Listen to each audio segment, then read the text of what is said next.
Hello, welcome back to the channel. ഇത് കുറേ കാലത്തിന് ശേഷം ഇടുന്നൊരു വ്ളോഗ് കേട്ടോ. ഇത് ഇപ്പോൾ എടുത്തൊന്നുമല്ല, കുറച്ച് മുന്നേ, അതായത് ഏകദേശം ഒരു 1 മന്ത് മുന്നേ എടുത്ത വ്ളോഗാണ്. ഞാൻ പെട്ടെന്ന് നാട്ടിലേക്ക് റിട്ടേൺ പോയി. ചെറിയൊരു ഹോസ്പിറ്റൽ കേസ് വന്നിട്ട് പോയതാണ്. അപ്പോൾ അതിൻ്റെ ചെറിയൊരു പർച്ചേസിങ്, കാര്യമായിട്ടൊന്നും എടുത്തിട്ടില്ല. ചെറിയ ചെറിയ സാധനങ്ങൾ, കുറച്ച് നട്ട്സ്, അതേപോലെ ഡേറ്റ്സ്, അങ്ങനത്തെ ചെറിയ സാധനങ്ങളൊക്കെ പർച്ചേസ് ചെയ്തിട്ടാണ് ഞങ്ങൾ അങ്ങോട്ട് പോയിട്ടുണ്ടായിരുന്നത്. ഞങ്ങൾ ടിക്കറ്റ് എടുത്തിട്ടുണ്ടായിരുന്നത് എയർ അറേബ്യയിലാണ്. പക്ഷേ ലഗേജ് കാര്യമായിട്ട് ഞങ്ങൾ ചെക്ക് ചെയ്തിട്ടുണ്ടായിരുന്നില്ല. അപ്പോൾ പാക്ക് ചെയ്ത് ഇവിടെ വന്നപ്പോൾ അവർ പറഞ്ഞു ഒരു ലഗേജ് മാത്രമേ അലൗഡ് ചെയ്യുള്ളൂ, 2 ബാഗ്സ് അലൗഡ് ചെയ്യില്ല. പിന്നെ ബേബിയൊക്കെ ഉള്ള കാരണം ഒരു ബാഗിൻ്റെ ചാർജ് ഞങ്ങൾ എക്സ്ട്രാ ആഡ് ചെയ്യേണ്ടി വന്നു കേട്ടോ. പിന്നെ ആ ടൈമിൽ ജുനു കുറേ കഷ്ടപ്പെട്ടിട്ടൊക്കെ ഉണ്ടായിരുന്നു.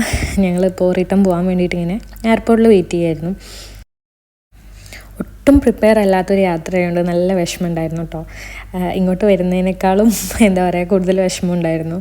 പിന്നെ ഒരു തരത്തിൽ എനിക്കിത് ശരിക്കും പറഞ്ഞാൽ അത്രയും എമർജൻസി ആയിട്ടുള്ള ഒരു കൺസൾട്ടേഷന് വേണ്ടിയിട്ട് നാട്ടിൽ പോവാണ്. എനിക്ക് UAE കാണിക്കാൻ പറ്റാത്ത ഒരു സിറ്റുവേഷൻ ആയതുകൊണ്ട് നാട്ടിൽ പോവാം. പിന്നെ ഉമ്മയുടെ കയ്യിലുള്ള ഈ ബേബി ഞങ്ങൾ ഇങ്ങോട്ടേക്ക് വരുമ്പോൾ ഞങ്ങൾ കൂടെ സെയിം ഫ്ലൈറ്റിൽ ഉണ്ടായിരുന്നതാട്ടോ അവർ. അപ്പോൾ അവർ വിസിറ്റിംഗ് കഴിഞ്ഞിട്ട് റിട്ടേൺ നാട്ടിലേക്ക് പോവുകയാണ്. അപ്പോൾ അവർ ഞങ്ങൾ കൂടെ ഉണ്ടായിരുന്നു. ഞങ്ങൾ ഇങ്ങോട്ടേക്ക് വരുന്ന സമയത്ത് നൂഹിന് നല്ല പനിയായിരുന്നു. അതുകൊണ്ട് തന്നെ ഫ്ലൈറ്റിൽ മര്യാദക്ക് അവന് ഇരിക്കുക പോലും ചെയ്തിട്ടുണ്ടായിരുന്നില്ല. പിന്നെ നൈറ്റും ആയിരുന്നു. ഇപ്പോൾ ഞങ്ങൾ പകലായ കാരണം അവനെ എങ്ങനെയായിരിക്കും അത് എക്സ്പ്ലോർ ചെയ്യാൻ പോകുന്നതെന്നുള്ള ഒരു ക്യൂരിയോസിറ്റി എനിക്കും ഉമ്മാക്കും നല്ലോണം ഉണ്ടായിരുന്നു കേട്ടോ. പിന്നെ ബേബി ഉള്ളത് കാരണം തന്നെ ഞങ്ങൾ ഫസ്റ്റ് പെട്ടെന്ന് തന്നെ അവർ കയറ്റിയിട്ടുണ്ടായിരുന്നു കേട്ടോ. പിന്നെ സീറ്റൊക്കെ ഞങ്ങൾക്ക് അഡ്ജസ്റ്റ് ചെയ്തിട്ടൊക്കെ ചെയ്തിട്ടുണ്ടായിരുന്നു. സാധാരണ രീതിയിൽ നല്ല തിരക്കുണ്ടാവുമെങ്കിലും ഞങ്ങൾ ഇപ്രാവശ്യം പോകുമ്പോൾ തീരെ തിരക്കുണ്ടായിരുന്നില്ല കേട്ടോ. കുറേ സീറ്റുകളൊക്കെ വേക്കൻ്റ് ആയി കിടക്കുന്നുണ്ടായിരുന്നു. അതുകൊണ്ട് അടുത്തിരുന്നിരുന്ന ഒരു ലേഡി അപ്പുറത്തേക്ക് മാറിയിരിക്കുക ചെയ്തത്. നൂഹ് കുറച്ച് കഴിഞ്ഞപ്പോൾ ഇറങ്ങിയപ്പോഴൊക്കെ ഞങ്ങൾക്ക് അത് നല്ല ഹെൽപ്ഫുള്ളായിട്ടോ. കൂടുതലും ഫ്ലൈറ്റിലുണ്ടായിരുന്നത് ബേബീസാണ് കേട്ടോ. ഞങ്ങൾ ഇങ്ങോട്ടേക്ക് വരുമ്പോഴും അങ്ങനെ തന്നെയായിരുന്നു ഉണ്ടായിരുന്നത്.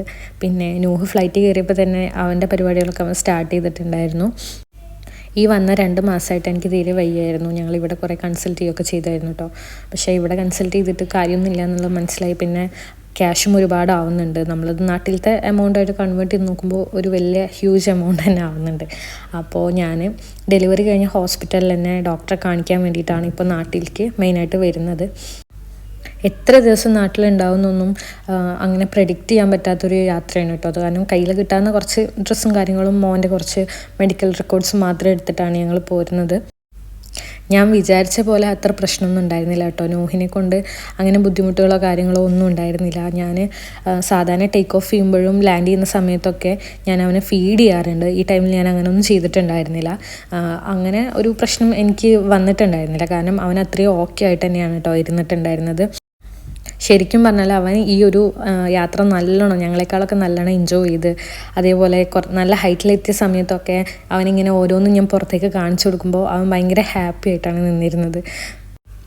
ഈ ഫ്ലൈറ്റിലൊരു പ്രത്യേകത ഉണ്ട് കേട്ടോ. കൂടുതലും എന്താ പറയുക, വിസിറ്റിങ് കഴിഞ്ഞിട്ട് നാട്ടിലേക്ക് പോകുന്ന മലയാളീസ് ആയിരുന്നു കേട്ടോ. അവരെല്ലാവരും ഇങ്ങനെ ഭയങ്കര എന്താ പറയുക ടെൻഷനൊക്കെ അടിച്ചിരിക്കുന്നതൊക്കെ കാണുമ്പോൾ എനിക്ക് ഭയങ്കര ഫീലായി പോയിട്ടോ. അത് ഫുള്ള് ഹാപ്പി ആയിരുന്നു. കാരണം അവൻ്റെ പ്രായത്തിലുള്ള കുറേ ബേബീസ് ഉള്ള കാരണം ഫ്രണ്ടിലത്തെ സീറ്റിലും ബാക്കിലത്തെ സീറ്റിലുള്ള ബേബീസിനൊക്കെ ആയിട്ട് അവൻ കൂടുതൽ സമയം കളിക്കുക തന്നെയായിരുന്നു കേട്ടോ. അങ്ങനെ കിടന്ന് ഉറങ്ങി ഒന്നും ചെയ്തിട്ടുണ്ടായിരുന്നു. കുറേ കാലമായിട്ട് വീടൊക്കെ പൂട്ടിക്കിടക്കുന്ന കാരണം ഉമ്മാൻ്റെ സിസ്റ്റർ വീട്ടിലേക്ക് തന്നെയാണ് കേട്ടോ ഞങ്ങൾ വരുന്നത്. ഞങ്ങളെ വിളിക്കാൻ ആരും വരുന്നു കാര്യങ്ങളൊന്നുമില്ല. ഞാൻ വണ്ടി ഏൽപ്പിച്ചിട്ടുണ്ടായിരുന്നു. അപ്പോൾ അത് വരികയാണ് ചെയ്യുന്നത്. അപ്പോൾ കുറേ കഴിഞ്ഞൊരു 3-4 മണിക്കൂർ കഴിഞ്ഞ് താഴേക്ക് നോക്കുമ്പോൾ ലൈറ്റൊക്കെ കാണാൻ തുടങ്ങിയപ്പോൾ ഭയങ്കര ഹാപ്പി കേട്ടോ. കാരണം ശരിക്കും ഈ ഒരു 2 മാസം കഴിഞ്ഞിട്ട് നാട്ടിൽ വരുമ്പോൾ ഞാൻ എന്തോ ഒരു വലിയ പ്രവാസിയായിപ്പോയി എന്നുള്ളൊരു തോന്നലൊക്കെ ആയിരുന്നു. പിന്നെ ഞങ്ങൾ ഒരു 7:30-8 മണിക്കായപ്പോഴത്തേനും അൽഹംദുലില്ലാ നാട്ടിലെത്തിയിട്ടോ. ഞാൻ നെടുമ്പാശ്ശേരി എയർപോർട്ടിലേക്കാണ് വന്നിട്ടുള്ളത്. അവിടുന്ന് തൃശ്ശൂർ പോകാൻ കുറച്ചും കൂടി എളുപ്പമാണ്. അതുകൊണ്ടാണ് കേട്ടോ അങ്ങോട്ടേക്ക് വന്നത്. പിന്നെ ഇവിടെ എത്തിയപ്പോൾ ഞങ്ങളതേ ഇങ്ങനെ ഒരു വണ്ടിയിൽ ഞങ്ങൾ അങ്ങോട്ടേക്ക് പോയപ്പോൾ അബുദാബിയിൽ നിന്ന് ഞങ്ങളെ ഇതേപോലെ ഒരു വണ്ടിയിൽ കൊണ്ടുപോയിട്ടുണ്ടായിരുന്നു കേട്ടോ. അതുപോലെ ഇതേപോലെ ഒരു വണ്ടിയിൽ കയറ്റിയിട്ട് ആ ചേച്ചി ഞങ്ങളെ കറക്റ്റ് സ്പോട്ടിൽ കൊണ്ടുപോയി ഇറക്കി തന്നു. ഇത് ബേബി ഉള്ളവർക്കും കുറച്ച് ഏജ്ഡ് ആയ ആൾക്കാർക്കും മാത്രമായിട്ട് അവർ ഈ സർവീസ് പ്രൊവൈഡ് ചെയ്യുന്നുള്ളൂ. ഇത് ശരിക്കും ഫ്രീ ആണ്. കാരണം എയർപോർട്ടിനുള്ളിൽ ഇതിനി പെയ്ഡ് ആണോ എന്നൊക്കെ അറിയാത്തതുകൊണ്ട് കുറേ പേര് അതൊന്നും യൂസ് ചെയ്യാതെ പോകുന്നുണ്ടായിരുന്നു. അപ്പോൾ അങ്ങനെ ആരെങ്കിലും ഉണ്ടെങ്കിൽ ഇത് ശരിക്കും ഫ്രീ ആയിട്ടുള്ള അതായത് പെയ്ഡ് അല്ലാത്ത ഒരു സർവീസാണ്. അത് മാക്സിമം യൂസ് ചെയ്യാൻ നോക്കുക. ഞങ്ങൾക്ക് ലഗേജ് കിട്ടാൻ ഒരുപാട് ടൈം എടുത്തു കേട്ടോ. പിന്നെ ഞാനിങ്ങനെ നൂഹിൻ്റെ കുറേ വീഡിയോസൊക്കെ എടുത്തു. പുറത്തേക്കൊക്കെ നോക്കുമ്പോൾ ഒരുപാട് കാലത്തിന് ശേഷം നാട്ടിലേക്ക് വരുന്നതും പിന്നെ വിസിറ്റിംഗ് കഴിഞ്ഞ് വരുന്നതൊക്കെ ആയിട്ടുള്ള ആൾക്കാരെ പിക്ക് ചെയ്യാൻ കുറേ ആൾക്കാരുണ്ട് കേട്ടോ. അപ്പോൾ ഞാൻ ഉമ്മാട് ഇങ്ങനെ പറയും, ഉമ്മ ഭയങ്കര വിഷമമായി പോയി, നമ്മൾ പിക്ക് ചെയ്യാൻ ആരും ഇല്ലല്ലോ, നമ്മൾ ആരും ഇല്ലാണ്ടായി പോയില്ല. അപ്പോൾ ഉമ്മ അതിനെന്താ നിനക്ക് ഞാനില്ലേന്നൊക്കെ. അല്ല, ഇത്രയും ലേറ്റ് ആവുന്ന കാരണം കേട്ടോ ആരും വരാതിരുന്നത്. വരണ്ടെന്ന് ഞങ്ങൾ തന്നെയാണ് പറഞ്ഞത്. ശരിക്കും പറഞ്ഞാൽ എയർപോർട്ടിൻ്റെ ഉള്ളിൽ നിന്ന് പുറത്തേക്ക് ഇറങ്ങി വഴിക്കുക ഒടുക്കത്തെ ചൂട്. ഞങ്ങൾക്ക് ഒരിക്കലും എന്താ പറയുക സഹിക്കാൻ പറ്റുന്നില്ല. യുഎയിൽ പോലും ഇത്രയും ചൂടില്ല എന്ന് തോന്നിപ്പോയി. കാരണം അങ്ങനെ എയർപോർട്ടിൽ നിന്ന് ഇറങ്ങിയപ്പോഴത്തേന് ഞാൻ ആകെ വേർത്തൊലിച്ചു പോയി. പിന്നെ ഇത് വന്നിട്ട് പറയണ്ടല്ലോ, നമ്മുടെ തൃശ്ശൂർക്കാരുടെ ഏറ്റവും വലിയ ശാപം എന്ന് പറയുന്ന ഒരു ഏരിയ ഉണ്ടെങ്കിൽ അതെന്തായാലും പാലിയേക്കര ടോളാണ്. ഇവിടെ എന്നും പ്രശ്നങ്ങളാണ്. ഇതിപ്പോൾ ഞങ്ങൾ ഏകദേശം ഒരു 1 അവറോളം ഞങ്ങൾ ഈ ഒരു നൃത്തം നിൽക്കാൻ തുടങ്ങിയിട്ട് എത്ര ഹോൺ അടിച്ചിട്ടും എന്താ കാര്യം എന്ന് ചോദിച്ചിട്ടും അയാൾ നോ റെസ്പോൺസ്. ഫ്രണ്ടിലുള്ള ഒരു വണ്ടിക്കാരനായിട്ട് അടിയോടടി എന്ത് പറഞ്ഞിട്ട് ഇയാൾ നെവർ മൈൻഡായിട്ട് നിൽക്കുക. ഞങ്ങൾ ചോദിക്കുന്നുണ്ട് എന്താ പ്രശ്നം, എന്താ വിടാത്തത്. അയാൾ കാശ് കൊടുക്കുന്നുണ്ട്, അവർ ഓപ്പൺ ആക്കി കൊടുക്കുന്നില്ല, എന്തൊക്കെയോ ഇഷ്യൂസാണ് നടക്കുന്നത് കേട്ടോ. അവസാനം ഞങ്ങൾ ബാരിദ് ഖാൻ്റെ വണ്ടിയിലാണ് വന്നിട്ടുണ്ടായിരുന്നത്. ആൾ ദേഷ്യം പിടിച്ചിട്ട് ഇറങ്ങിപ്പോയിട്ട് എന്താ പ്രശ്നം എന്നൊക്കെ ചോദിക്കുന്നുണ്ടായിരുന്നു. നോഹിനാണെങ്കിൽ തീരെ ചൂട് സഹിക്കാൻ പറ്റാണ്ട് ഇറങ്ങിയപ്പോൾ തന്നെ അവൻ ഡ്രസ്സൊക്കെ അഴിച്ചു കാലിൽ ഫുൾ AC ഇട്ടിട്ട് അവനങ്ങനെ ഉറങ്ങിപ്പോയിട്ടുണ്ടായിരുന്നു. ഈ ഒരു ഹോണടിയും കാര്യങ്ങളും ബാക്കിൽ നിന്ന് വണ്ടിക്കാരൊക്കെ ഇറങ്ങിയിട്ടുള്ള പ്രശ്നങ്ങളൊക്കെ ആയപ്പോൾ അവനാകെ പേടിച്ചുപോയി. ആക്ച്വലി ഇത് ഫാസ്ടാഗ് വഴി പോകേണ്ട ലൈനാണ് കേട്ടോ. പക്ഷേ ആളെ ഫാസ്ടാഗിൽ ക്യാഷ് ക്രെഡിറ്റ് ആയിട്ടൊന്നും ഇല്ല തോന്നുന്നുണ്ട്. അതാണോ ഇനി വേറെ എന്തെങ്കിലും ഇഷ്യൂ ആണോ എന്നറിയില്ല. അത് കാരണമാണ് ആളവിടെ പിടിച്ചു വെച്ചിട്ടുള്ളത്. ആൾ ക്യാഷ് കൊടുക്കാമെന്ന് പറഞ്ഞിട്ട് അവിടുത്തെ എന്താ പറയുക അവിടെ നിൽക്കുന്ന ആൾക്കാർ സമ്മതിക്കുന്നുമില്ല. ഫാസ്ടാഗ് റീചാർജ് ചെയ്യുന്നൊക്കെ പറഞ്ഞിട്ട് അവിടുന്ന് ഫാസ്ടാഗ് റീചാർജ് ചെയ്യിപ്പിച്ചിട്ടാണ് അതിൽ നിന്ന് എമൗണ്ട് എടുത്തിട്ടാണ് അവർ ആ ഒരു ലൈൻ ഓപ്പൺ ആക്കി തന്നത് കേട്ടോ. അതൊക്കെ നമുക്ക് ഭയങ്കര ദേഷ്യം വരും. കാരണം ഇത്രയും സമയം ബാക്കിയുള്ളവരും കൂടി അവർ ക്യൂവിൽ നിർത്തിയിട്ട് അത്രയും നമ്മളെയും കൂടി ലേറ്റ് ആക്കിയൊക്കെയാണ് ചെയ്യുന്നത്. അല്ലെങ്കിൽ ജസ്റ്റ് ആ വണ്ടിക്കാരനോട് ഒന്ന് അങ്ങോട്ട് നീക്കിയിടാൻ പറഞ്ഞിട്ട് അവരത് ക്ലിയർ ചെയ്തിട്ട് പിന്നെ എന്താ പറയുക നമ്മളെ വിട്ടതിന് ശേഷമോ അല്ലെങ്കിൽ അതിൻ്റെ അടുത്ത് ഒരാൾ പോയിട്ട് അത് ക്ലിയർ ചെയ്യുകയോ ചെയ്യുകയാണെങ്കിൽ കുഴപ്പമുണ്ടായിരുന്നില്ല. നാട്ടിൽ ഇത്രയും ചൂടുണ്ട് എന്നുള്ളത് ഒരിക്കലും പ്രെഡിക്റ്റ് ചെയ്യാൻ പറ്റാത്ത അത്രയും ചൂടുണ്ടായിരുന്നു കേട്ടോ. നാട്ടിൽ നിന്ന് എല്ലാവരും ഇങ്ങനെ വിളിച്ചിട്ട് ഇവിടെ ഭയങ്കര ചൂടാണെന്നൊക്കെ പറയുമ്പോൾ ഞാനിങ്ങനെ പറയുന്നു UAE അത്ര ഇല്ലല്ലോ എന്നൊക്കെ. പക്ഷേ ഇറങ്ങിയ സമയത്ത് തന്നെ വീട്ടിൽ വന്നേക്ക് ഞാൻ ആകെ ഫലൂദയും ഐസ്ക്രീമും ഒക്കെ ഫ്രീസറിൽ സ്റ്റോർ ചെയ്തിട്ടുണ്ടായിരുന്നു. പിന്നെ കുറച്ച് ദിവസം കഴിഞ്ഞപ്പോൾ ഞാൻ മാട്ടൂലിക്ക് പോയിട്ടോ, എൻ്റെ ഹോസ്പിറ്റൽ കേസും കാര്യങ്ങളൊക്കെ കഴിഞ്ഞിട്ട്. ഇത് ഇവയാണ് ജുനുവിൻ്റെ കസിൻ്റെ ബേബിയാണ് കേട്ടോ. പിന്നെ ഞാൻ അവിടെ ചെന്ന സമയത്ത് അവർ നൂഹിൻ്റെ ഒരു പ്രീ ബർത്ത്ഡേ സെലിബ്രേഷൻ ഉണ്ടായിരുന്നു കേട്ടോ. നല്ല രസമുണ്ടായിരുന്നു. ബോസ് ബേബി തീമിലായിരുന്നു. അവിടുന്ന് കേക്കൊക്കെ കട്ട് ചെയ്തു. ഉമ്മമ്മയും ഉപ്പപ്പയും എല്ലാവരും. അവനക്ക് 3 മൂത്തമ്മമാരാണുള്ളത്. അപ്പോൾ ജുനുവിൻ്റെ 3 സിസ്റ്റേഴ്സും വന്ന് നല്ല ഹാപ്പി ആയിട്ട് അടിപൊളിയായിട്ട് കേട്ടോ അവിടുന്ന് ബർത്ത്ഡേ സെലിബ്രേഷനൊക്കെ കഴിഞ്ഞത്. പിന്നെ അവിടുന്ന് റിട്ടേൺ പോകുമ്പോൾ എനിക്ക് ഇവിടുത്തെ കുറേ പലഹാരങ്ങളും കാര്യങ്ങളും അച്ചാറുകളൊക്കെ പാക്ക് ചെയ്ത് തന്നിട്ടുണ്ടായിരുന്നു കേട്ടോ. പിന്നെ പിറ്റത്തെ ദിവസം തന്നെ ഞാൻ തൃശ്ശൂർക്ക് പോവാണ്. കാരണം ഇനി 3 ദിവസം കൂടിയേ ഞാൻ നാട്ടിലുണ്ടാവുള്ളൂ. എനിക്ക് അവിടെ പോയി ചെയ്ത് തീർക്കേണ്ട 2-3 കാര്യമുണ്ട്. എനിക്ക് എൻ്റെ വീട്ടിലൊന്ന് പോകാനുണ്ട്. പിന്നെ വീടൊക്കെ ലോക്ക് ചെയ്തിട്ട് വീണ്ടും മാമയുടെ വീട്ടിൽ നിന്നാണ് ഞാൻ UAEക്ക് വരുന്നത്. പിന്നെ ഇതൊക്കെ അവിടുന്ന് നൂഹിന് കിട്ടിയ ബർത്ത്ഡേ ഗിഫ്റ്റ്സ് ആട്ടോ.